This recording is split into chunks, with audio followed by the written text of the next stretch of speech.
What's going on, Brian? How are you? What's going on, man? What's going on? Good. Nothing. How's fight week going so far for you? It's going great, man. It's going amazing.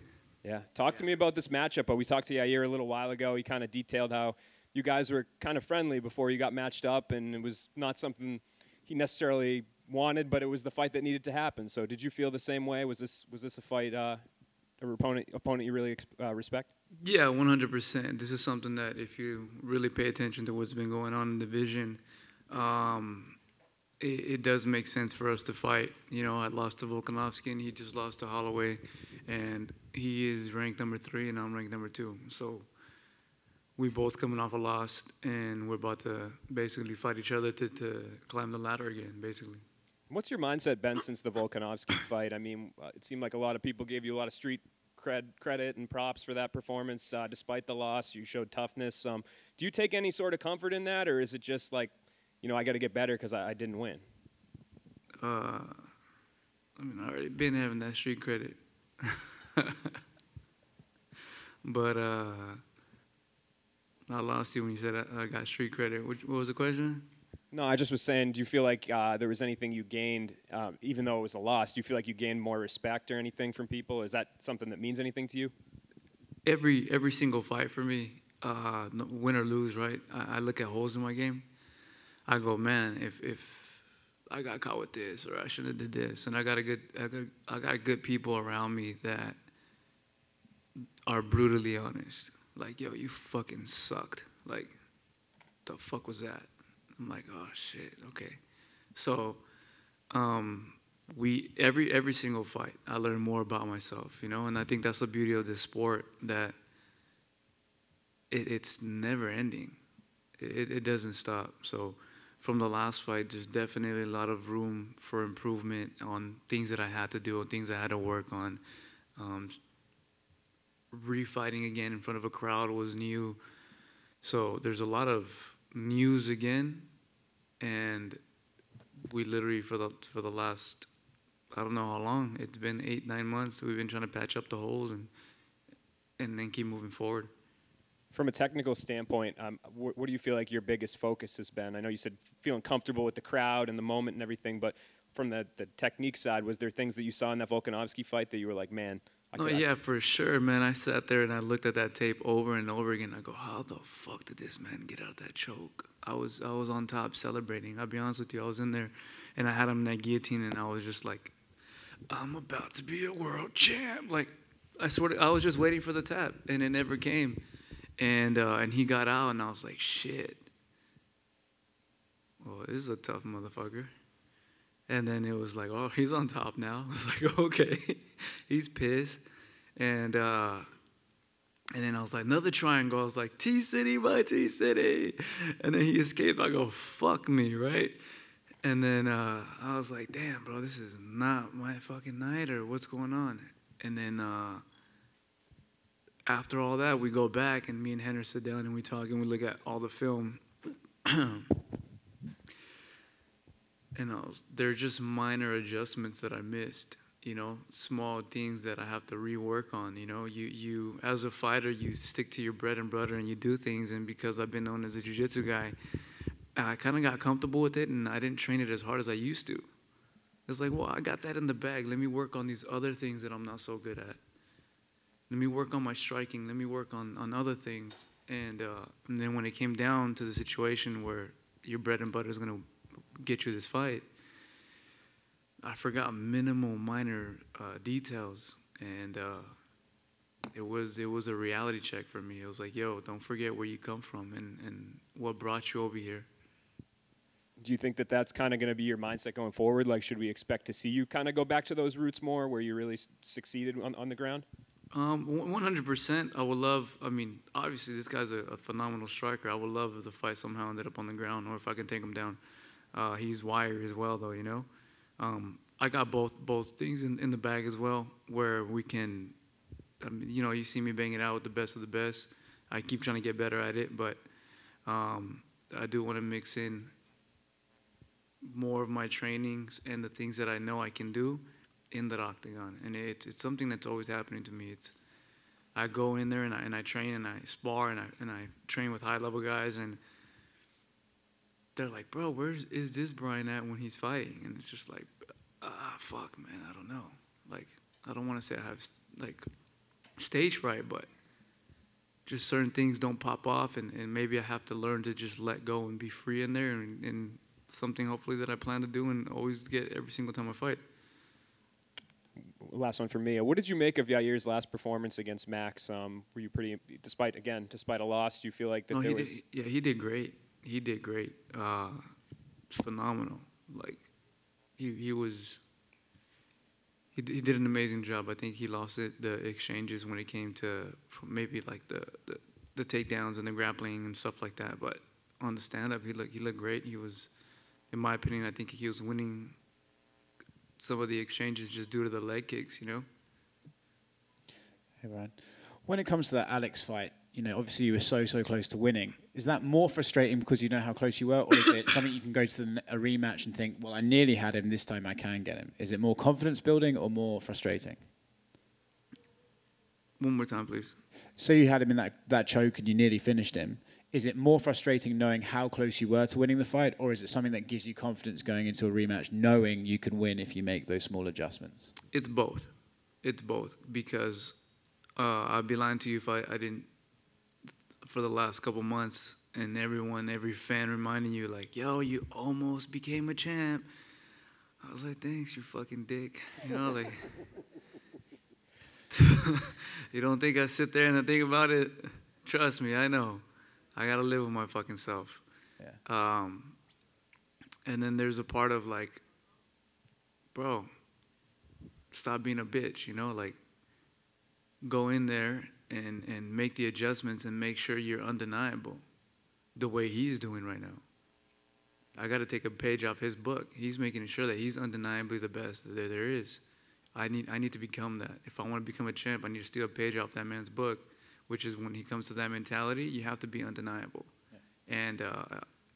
And that's what I'm doing. I'm doing my best to grind, to work as hard as I can to make sure that I'm undeniable. I remember when Dominic Reyes fought John Jones and the decision was kind of funky. He said that he found it really hard to get motivated after that because he felt like he had nearly won and it was like, you know, he couldn't get up. Is that something you struggled with for this one, or were you the opposite? Were you like, I was so close, I better get back there again? Which ones are you? I mean, I didn't know if, one, the fact that us fighting again didn't cross my mind. I was like, well, fuck, I got to climb. I got knocked down the ladder. I got to see what I have to do to climb back up, right? And motivation for me is something that comes pretty fast, actually. I know where I came from. I pull motivation from different resources in my life, and motivation is never a factor when it comes to my life, you know? If anything, it's staying disciplined, staying consistent, going when you don't feel like going. And something that I did learn from my first defeat was I thrive when I put myself in arts and worlds that I'm not good at. Like when I go to the gym and if it's me and you start beating my ass, I'm like, fuck yeah. Like, this is what I need. I need this. I need to lose here because that means I suck here. And then I use you as a way of understanding my skill set there.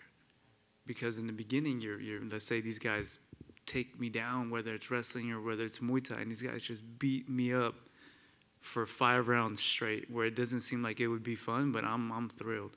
And then later on, it's like, well, you only beat me up for 3, you only beat me up for 2, and now it's a tie. Oh shit, now I'm coming up. Like, give me the next one. I'm actually learning this. I'm having fun with this.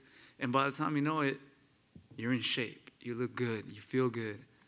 And you're like, holy shit, I got better. It just happens, you know, through doing it. And I feel like you have to have fun in the journey. And me personally, I have fun when I go to places and I lose. And I'm the white belt again. And then it's like my goal is like to become that black belt. That's awesome. Last one from me. I think when people look at this division, for me at least, the top 3 names are always Alex, Max, and you, right? Those are the 3 that seem to be at the top all the time. When you look at Max and Alex's last fight, Do you think that was just Alex getting so good he could outclass Max, or do you think Max is maybe declining? How did you look at that fight and evaluate it? That one is it's a tough one to call. You know what I'm saying? It's a tough one to call. I do feel like, us as human beings and as fighters, we have good days and bad days, right? There's days where you're on fire, and there's days where you're on not, you know? And that's what it is. You have a bad day at work right now, you just have to ask a couple questions, whether, you know, you got dumped right now or something, and you just got to suck it up. I got to get fucking hit in the face, and I have to, you know, do to my game plan, do everything. And this is something I've always said, that, you know, we're human beings at the end of the day, and I don't know, you know, because only people who do know that is Max himself, whether he knows he had a good day or bad day, and Volkanovski as well, you know. But my credit right now is to Volkanovski, because he did break his hand during that fight. He kept going. He looked phenomenal, and he got the job done. You know, he set the trilogy out, and he shut him out 3 times to none, and you know, all credit to that man. He's doing great. Brian, Yair told us that he's been told a win would mean a title shot for him. Has there been any indication to you what a win would mean for you? I haven't personally had anyone come up to me and tell me, hey, you're going to win and you're going to get another title fight. But looking at how it's looking, it makes sense. And somehow in my career, I'm always in these situations. And to me, it's like, fuck it, let's go, you know? I lost to Max, and then I came back, fought Zombie, and he was on a tear, and they're like, yo, this fight gets a title. And I was like, all right, cool. I was just trying to fight again, but all right, let's go.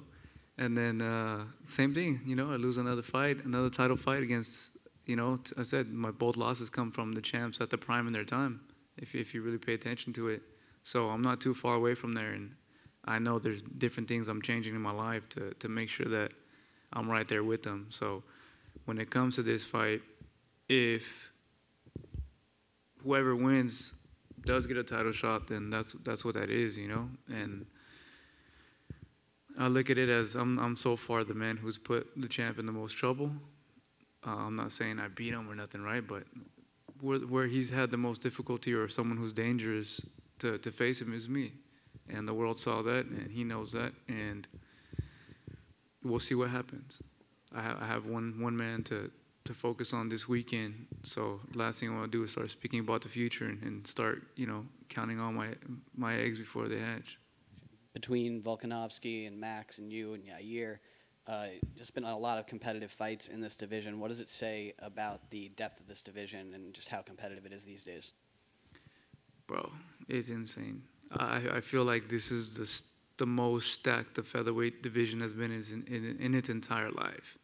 Because you got Max, who's a force to be reckoned with, and then you got Volk, which is like, holy shit, and then you got myself in there, like, and then you got Yair, and it's like, top 5 ain't pretty for anyone.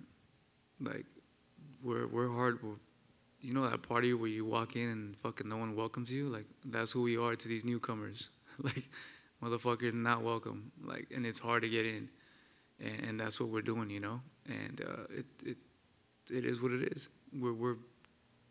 We're tough. I think someone said there's only been one person who's been kind of finished in the top 3 or so. I forgot what it was, the stats I read, but I was like, holy shit, like, they're right.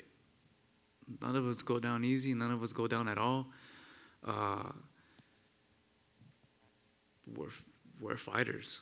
Yeah, we're like top, and it's tough.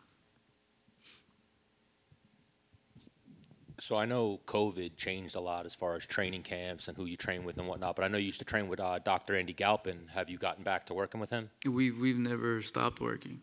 Yeah. Well, in person. I remember you guys were doing like virtual, right? Yeah, we're doing virtual for a while, and it's the same as in person, you know. He does a great job. He's one of the most amazing people that I have worked with when it comes down to actually having a nutritionist and someone tell you what to do with your life, you know. He's someone that has been a game changer for my life, you know, when it comes down to structuring my life, when it comes down to training, to schedules, to when to rest, when to eat, when to train, how hard not to train, when to take a day off, when to relax. I needed that in my life. I had no structure. And I don't know if you guys have ever heard of me speak about that, but I was the kind of person who would sleep in, and I would wake up and take a pre-workout for breakfast, and it was just like, all right, what are we gonna do? Let's go figure this out. Man, I feel like lifting some weights, or I feel like doing this. All right, and as long as I worked hard, I thought that I was doing the right move. But I was eating Jack in the Box, I was eating Subway, I was eating Denny's, I was eating Norm's. I was just doing what I thought was working at the time. And to me, when you're uneducated, you kind of, to an educated eye, you look stupid. And that's what I was, you know. I was uneducated in the fact that I was like, well, a tuna sandwich is healthy, right? They're like, no, man, check this out. This is how many carbs, this is how many grams, this is protein, this is this, it had this added. And you're like, what the fuck is all this? I didn't even know. And then you actually listen to it and you start doing it, and everything changes. And Andy has been a game changer for my life. And he's one of those men that every Saturday he's at the track workout with me, and he's doing the same drills I'm doing. He's behind me. Like, I'm like, fuck, I can't shake this motherfucker. Like, I'm in shape, and he's like, I'm right behind you. I'm right. He's talking shit, but motivation-wise, right? But he's an amazing human being. Yeah, I love Andy. We spoke about you one time, and I was like, Brian Ortega seems like the nicest guy. It was when you had the incident with Korean Zombies coach or whatever. I was like, why would he ever do that? He was like, no. Like, it's funny that your eyes went up when he said street certified before, and you didn't even hear his question, because that's what Andy Galpin told me. He's like, Brian Ortega is almost the Los Diaz brother. Like, you are street certified. Like, you're that guy. I'm what they are, but from Los Angeles, you know? It's just, they're up north, and I'm Sureño, you know, and from the south.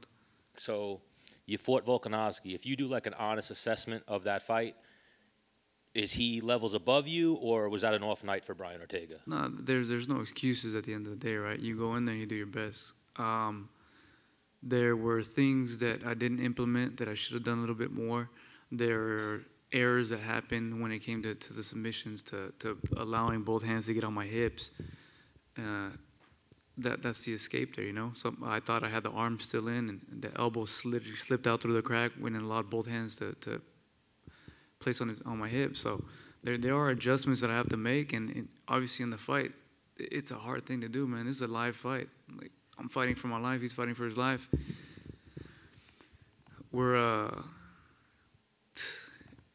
It's a game of inches. Oh, for sure. And if you're off by one, as you can tell in my fight, it will cost you. So now your book is still being written. You may be one of the greatest featherweights of all time when you're done.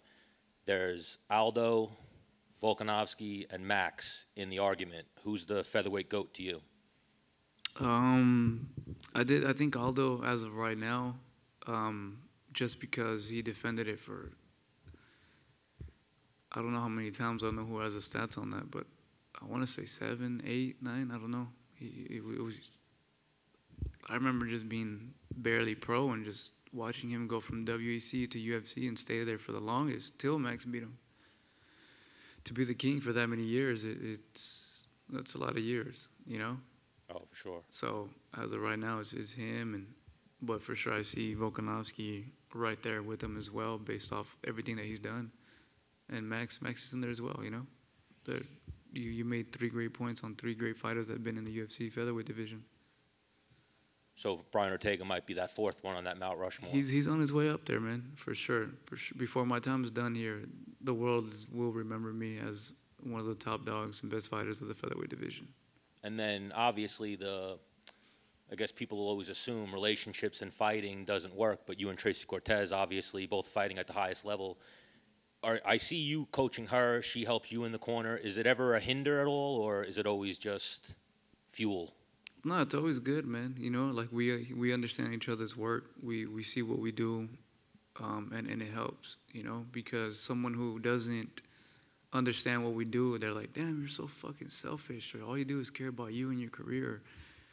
You don't even care about me, or whatever it is, right? Whatever these situations may be with fighters who deal with any athlete who deals with a partner who doesn't fully understand what they're involved in, right? And this just helps. To me, it helps because it's like, yo, I did this today, and right off the bat, she's like, oh shit, yeah, you're tired. Like, I'm gonna just leave you alone. I'm like, cool, thank you. Or like, if I had, you know, women, you know, they have a bone to pick once a week. They just wake up like, Once a week, once a day. Oh, fucking whatever. I'm lucky I got once a week. They So just now- sit there and look at you while you're resting like, what the fuck am I going to fight with this man about today? And she does a good job at What's harder? checking her emotions. What's harder on your nerves, your fights or her fights? My fights. You get more nervous for your fights than watching hers? Yeah, with her fights, it's more anxiousness. It's more, am I prepared? Am I ready? Am I going to be able to coach her the best of my ability? It's easy when you're not in here, man. When you don't have to step in the cage and fight, to me, it seems a lot easier. The world is not, the weight of the world is not on my shoulders anymore. Like, the weight is on her shoulders. And the weight for me is just make sure you maneuver that joystick right to where she does everything right. And to me, once you do your homework on that aspect, it's pretty easy. So Yair, well, last one from me. I know Yair is kind of like a gypsy, travels gyms a lot, and he's moving around a little bit. Have you and him ever crossed paths? Training-wise? Training-wise or anything personal interactions, anything Oh, like that? yeah, for sure. We've seen each other a lot of times. We've seen each other in Mexico. We partied with each other in Mexico. We partied with each other in Vegas. We did a race together where we flipped a car together. Like, we took second in the Mint 400 race, and I asked him if he wanted to be my co-pilot in the car. He was down for it. And we were over there partying, hanging out at Dan Bilzerian's house, and that's kind of where we had to talk. I said, hey, bro, like, realistically, we might fight each other one day, but just know I got no beef with you. No, it ain't no hard feelings. And I hope the day when that day does come, which has came, is we're both getting paid and we're putting Mexico on the map. Awesome. Thank you, brother. Brian, you talked a little bit about your diet, how you changed it up, obviously. When about did you really get serious about your diet and kind of doing that kind of thing? What time frame was this? I'm still doing it now, dude. Oh, you're still there, okay. I'm proud of myself, though. Because the thing is, I was raised off of just Mexican food, which is very carby, a lot of carbs. And then, I mean, my mom over there in the back would tell you, like, all she did was make beans, rice, soups, and tacos with more tortillas. Like, my whole life, it has been like that, you know? And I actually tell my son that. I'm like, hey, man, you got to learn how to eat right because when you get older, it's going to affect you. And it did, you know? I went from eating nothing but carb foods, which is in our culture, and eventually you move up and you start getting older and it becomes Jack in the Box and McDonald's and this and that. And that's all I ever ate. My fuel my entire life has been junk food or Mexican food. So to be an athlete and everyone's telling you what you're doing is wrong, but I'm winning, I was like, nah, fuck you guys are wrong. Like, it's Mexican power, bitch. Like, watch me eat a fucking torta and go fuck someone up. And I used to. So, but it wasn't until I got my ass beat and it was like, yo, you're fucking getting older now, bro. Like, you got to make this weight. It ain't easy when you were young anymore. And truth is, I've been fighting in the featherweight division since I was 15 years old. I'm 31 now. So some changes have to happen, and they've been happening. And mostly, I'm really great when it comes to being disciplined when I'm in training camp, down to every ounce. But the second the fight's over, you know, start calling my name, fucking tacos and everything. She's like, fuck, I love you, but on a cheat day, motherfucker, don't talk to me. Is there anything you're looking forward to eating in the city? Obviously, we're New York City. I'm gonna fuck everything up. I'm gonna get pizza. I get my little bit after the fight, you know. After the fight, I'll for sure some pizza, street dogs. Go to some great restaurants. Hopefully, someone on Instagram just sends me recommendations on where to go and places to eat. I got my family here with me, so we're just going to explore the city, have some fun, eat a bunch of good food, and just have a great time. You're talking about getting bigger, getting older, getting the weight coming off maybe a little harder than it used to. You have to take it more seriously.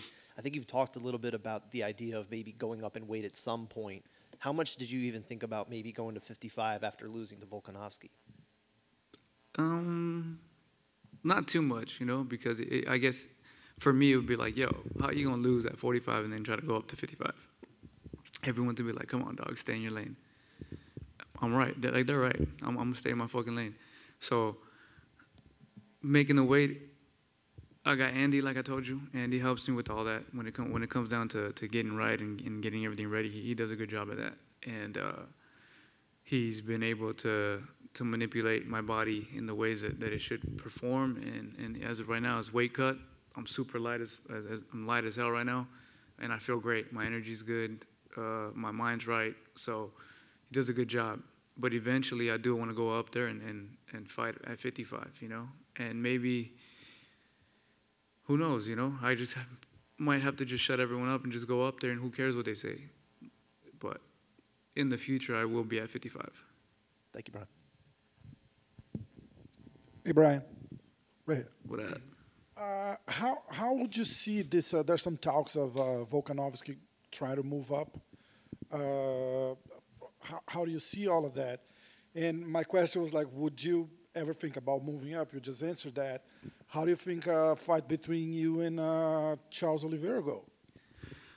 It would be a great fight. He's a tough motherfucker, man. That guy's on a roll right now. I'm so happy for him because his story is motivating, you know, to come from those losing and seeming. And it almost seems like the world is like, it almost seemed like he was going down, right? Like everyone forgot about him.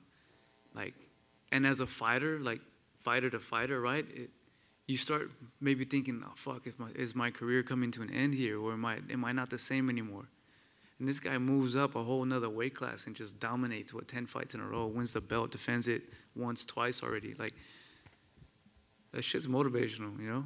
And to share the octagon with anyone on that skill level, for me, would be an honor. You know, I've talked about it, people, and I think people took it disrespectfully, but as a fighter and as a competitor, I want to test myself against the best. I didn't come in this sport to fight weaklings. I didn't come in here to fight easy fights or, hey, you're going to beat that guy, so, you know, it's a good, like, fuck that. My entire career, I've never had one easy fight, and you could look up my resume, you know, from when I came in, right off the bat, they threw me with the guy who Thiago Tavares fought 15 times in UFC. I had probably 7 pro fights in general. And I proved myself, you know. And when I fought all these guys that were on winning streaks, I fought Diego Brandão when he was on a winning streak, Clay Guida when he was on a 3-4-5 winning streak. Everyone that I fought were at their peak, at their best, you know. Never one easy fight till this day. I think this is the first time in my career where both of us are on a losing streak, but we're still at the top. Or we lost once, you know? So, yeah, I would love to move up there. Cool. Thank you, guys.